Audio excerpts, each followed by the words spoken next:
Halo dan selamat datang kembali di Papa Bola. Argentina akhirnya mengakhiri puasa panjang gelar internasional setelah menjuarai Copa America 2021. Lionel Messi keluar sebagai pahlawan, menutup turnamen dengan gelar pemain terbaik dan pencetak gol terbanyak. Tapi ini dia masalahnya, Messi dan kawan-kawan jangan sampai larut dalam euforia. Waktu berpesta telah usai, tantangan yang lebih besar sudah menanti, terutama di level turnamen yang lebih tinggi dan bergengsi.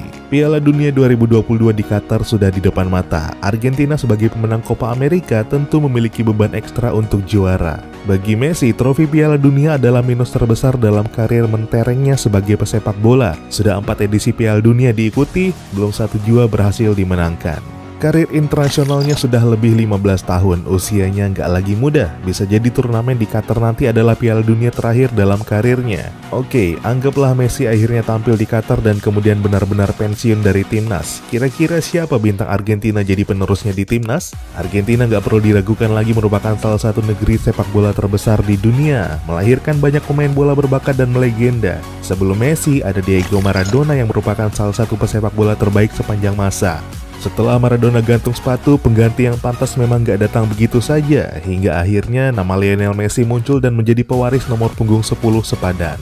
Tapi Messi bakal berusia 35 tahun ketika kick-off Piala Dunia 2022 di Qatar nanti. Usia yang gak lagi muda dan bisa dibilang merupakan masa-masa pensiun pesepak bola pada umumnya. Jelas bahwa Argentina harus bersiap tanpa Messi, dan setelah menjuarai Copa America 2021, seberapa siapkah La LP Celeste memasuki periode tersebut? Di usia 34 tahun, Messi masih memiliki peran yang teramat penting bagi Argentina. Di Copa America 2021, dia memainkan seluruh pertandingan tanpa kehilangan semenit bermain pun. Dia juga mencetak gol dan assist terbanyak di turnamen tersebut. Gak heran namanya dimunculkan sebagai pemain terbaik turnamen.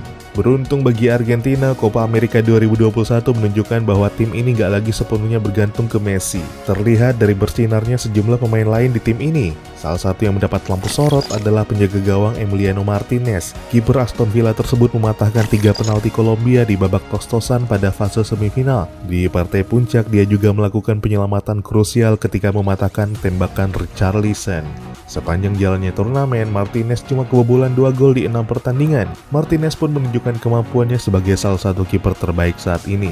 Dengan usianya yang masih 28, Martinez bisa dibilang masih memiliki karir yang cukup panjang bersama timnas. Jika dia mampu mempertahankan performa, bukan gak mungkin gelar yang lebih banyak bakal dimenangkan Albi Celeste.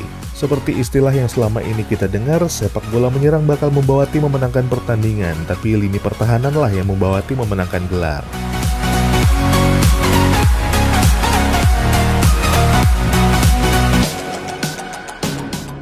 Nama lain muncul sebagai jagoan Argentina di Copa America 2021 adalah Rodrigo de Paul. Sulit dibantah kalau dia salah satu pemain paling moncer di turnamen ini. Ending manis buat Argentina pun mungkin gak bakal kejadian tanpa asis cantiknya ke Angel Di Maria. Di level klub, de Paul merupakan pemain penting Udinese sebelum dibeli Atletico Madrid pada musim panas 2021. De Paul merupakan pemain yang sangat kreatif, jangkauan passing dan visi bermainnya pun sangat mumpuni. Gol pertamanya di pentas internasional dicetak ke gawang Ekuador di perempat final Copa America 2021. Dengan usianya yang masih 27 tahun kala tampil di turnamen tersebut, tentu peluangnya bersinar di Piala Dunia dan ajang mayor lain berikutnya masih terbuka lebar. Argentina juga bisa bernapas lega karena selain Emiliano Martinez dan de Paul, pemain lain dalam skuad juara tersebut juga didominasi pemain usia produktif. 21 dari 28 pemain di skuad ini berusia di bawah 30 tahun. Sepeninggal Messi dan Sergio Aguero kelak, Argentina masih memiliki Lautaro Martinez di lini depan. Ini pemain umurnya masih 23 tahun, performanya pun cukup konsisten beberapa musim terakhir. Di Copa America 2021, dia bikin 3 gol dari 6 pertandingan, cuma Messi di Argentina yang bikin gol lebih banyak. Dengan usianya yang masih cukup muda, jelas Argentina bisa mengandalkan Lautaro untuk waktu yang sangat lama. Yang jadi PR sekarang tinggal konsistensinya di atas lapangan. Jangan sampai penurunan performa membuatnya meredup dan gak dapat tempat lagi di timnas kayak Paulo Dybala. Situasi Dybala memang cukup ironi ya, namanya sempat digadang-gadang jadi penerus Messi di Argentina. Sayang ekspektasi besar gagal direalisasikan. Sebelum musim 2018-2019, performanya moncer banget sama Juventus. Bahkan sempat nyetak 22 gol semusim di Serie A dalam 33 pertandingan. Tapi sejak itu menit bermainnya makin minim. Bahkan di musim sebelum Copa America 2021, dia cuma bikin 4 gol di Juventus dari 20 laga. Itu pun cuma 14 kali dimainkan sebagai starter dan 10 diantaranya digantikan pemain lain di tengah pertandingan. Nasib Dybala tentu sangat menyedihkan bagi seorang yang pernah digadang-gadang jadi penerus Messi. Tapi nggak masalah, perjalanan masih panjang. Di usianya yang 27 tahun, Dybala mestinya bisa recovery dan kembali ke performa terbaik kalau terus berusaha. Kita doakan aja yang terbaik ya.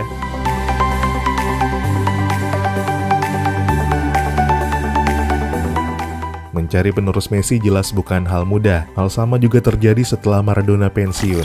Gak satu dua nama aja mencuat sebagai the new Diego. Beberapa pemain mendapat label tersebut diantaranya Ariel Ortega, Juan Román Riquelme, Pablo Aimar, sampai Javier Saviola. Tapi gak satu pun yang benar-benar jadi penerus sepadan sampai akhirnya Messi datang.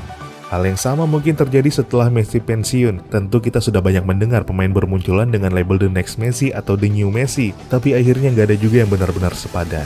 Di Argentina, beberapa remaja kembali dimunculkan dengan label ini, dan bukan nggak mungkin akhirnya ada yang benar-benar pantas jadi suksesor Messi. Salah satu yang cukup intens dikemukakan adalah Thiago Almada. Saat masih 19 tahun, dia bahkan sudah jadi buruan Manchester United. Saat masih 17 tahun, dia mencatatkan debut senior di klub Argentina Vélez Sarsfield. Gak lama dia dipanggil ke skuad timnas Argentina Under-20 dan menjadi pemain termuda.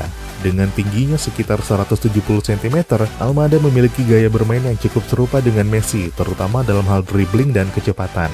Kalau dimainkan di sektor flank, dia juga gemar menusuk ke tengah dan mencari ruang menembak ideal untuk kaki kanannya. Pergerakan ini juga sering dilakukannya untuk membuka peluang bagi rekan setim.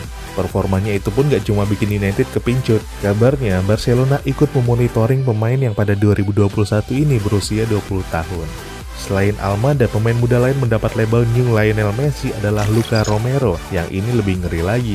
Dia debut di tim senior Mallorca, klub La Liga ketika masih umur 15 tahun. Waktu itu musim 2019-2020. Meskipun laga pertamanya berakhir kekalahan dari Real Madrid dengan skor 2-0, kemunculannya benar-benar mencuri perhatian. Bahkan keberadaannya sampai jadi rebutan 3 negara, yaitu Meksiko, negara kelahirannya, Argentina, negara orang tuanya, dan Spanyol, negara yang tertulis di paspornya. Belakangan Argentina lah yang mengemuka sebagai pemenang, apalagi Romero juga emang sudah main di timnas junior Argentina. Wonderkid Argentina lain juga disamakan dengan Messi adalah Dario Sarmiento. Ia berusia 18 tahun ketika didatangkan Manchester City dari Estudiantes pada 2021 dengan mahar 10 juta pound sterling. Pesepak bola Argentina ini bermain sebagai winger kanan yang kuat dengan kaki kirinya. Tingginya sekitar 165 cm, membuatnya makin serupa dengan Lionel Messi. Bobotnya itu juga yang menjadi modalnya menggiring bola dan melewati lawan-lawannya dengan mudah. Kelincahannya juga kerap memperdaya musuh. Namun begitu tentu saja masih banyak hal mesti ditingkatkan seorang Sarmiento, apalagi dengan usianya yang masih sangat muda. Salah satu yang harus diperbaiki adalah ketergantungannya dengan kaki kiri. Ketika keadaan mengharuskannya bertumpu dengan kaki kanan, dia berubah menjadi pemain mediocre. Sarmiento juga masih harus melatih finishingnya. Musim sebelum direkrut City, dia nggak sekalipun mencetak gol dari 21 penampilan. Sebagai penyerang, tentu kemampuan mencetak gol menjadi sangat penting. Namun sekali lagi dengan usianya yang sangat muda, masih banyak waktu untuk memperbaiki kekurangan. Bagi pemain muda, label penerus Messi yakinlah bukan hal mudah. Puluhan pemain bahkan ratusan di penjuru bumi sempat dilabeli gelar istimewa tersebut. Namun sampai sekarang belum ada yang benar-benar mendekati. Inilah tantangan terbesarnya. Bagi Argentina, cepat atau lambat, sosok baru penerus Messi penting untuk segera ditemukan. Sedangkan bagi Messi, penting baginya sekali lagi memberikan trofi bergengsi bagi negaranya. Bukan hanya untuk menghabiskan statusnya sebagai legenda Argentina, melainkan juga sebagai modal dan motivasi bagi penerus untuk mewujudkan pencapaian yang sama.